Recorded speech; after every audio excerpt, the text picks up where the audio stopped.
তিনি একাকী সেখানেই রয়ে গেলেন। 2 রাকাত নামাজ আদায় করে খোদার শাহী দরবারে হাত তুলে ফরিয়াদ করতে লাগলেন, বললেন, ওগো আমার দয়াময় প্রভু, তোমার দয়ার শেষ নেই, কিন্তু একটি দরিদ্র দুর্বল অসহায় অবলা নারীর প্রতি কি তোমার দয়া? তোমার উপর ভরসা করে সাথীদের সাথে পথে নামলাম, আর তুমি আমাকে এখানে আমার গাধাটিকে অসুস্থ করে অসহায় করে দিলে। তবে হ্যাঁ, তুমি যদি আমার উপরে সন্তুষ্ট থেকে সবকিছু করে থাকো, তাহলে আমার কোনো আপত্তি নেই, আমি আর কোনো প্রার্থনা করব না।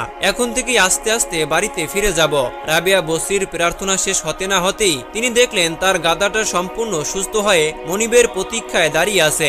মনে হয় যেন গাধাটি অসুস্থই হয়নি। একদিন হযরত রাবেয়া বসরি রাদিয়াল্লাহু তাআলা আনহার একজন দাসী রান্না করতে গিয়ে দেখলেন যে পেঁয়াজ নেই। দাসীটি অন্য ঘর থেকে পেঁয়াজ ধার আনার জন্য যাওয়া শুরু করলো। তখন হযরত রাবেয়া দাসীটিকে বলল, আমি কোনো মানুষের কাছে হাত বাড়াতে চাই না, আমি নিজে যেটুকু পারি আমার যা আছে তাই খেতে চাই। আল্লাহ আমাকে যেভাবে সাহায্য করবেন আমি সেভাবেই থাকতে চাই, কারণ আমি আজ থেকে 40 বছর আগে আমার মাওলার কাছে ওয়াদা করেছিলাম যে কোনো মানুষের কাছে কোনো জিনিসের জন্য হাত বাড়াবো না। সুতরাং এই সামান্য ব্যাপারে খোদার সাথে ওয়াদা ভঙ্গ করতে চাই না। আজকে না হয় পেঁয়াজ ছাড়াই খাবো। আল্লাহর কুদরত বোঝা খুবই মুশকিল। ওই সময় হঠাৎ একটি কাক এসে কয়েকটি পেঁয়াজ ফেলে চলে গেল।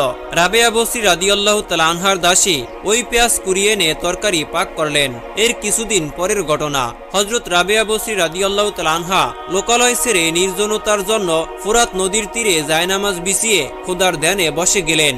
তখন তার দুনিয়ার কোনো খেয়াল ছিল না। হঠাৎ তার নির্জনতা ভেঙে তার ওস্তাদ হযরত হাসান বসরি রহমাতুল্লাহ আলাইহি তাকে সালাম করলেন।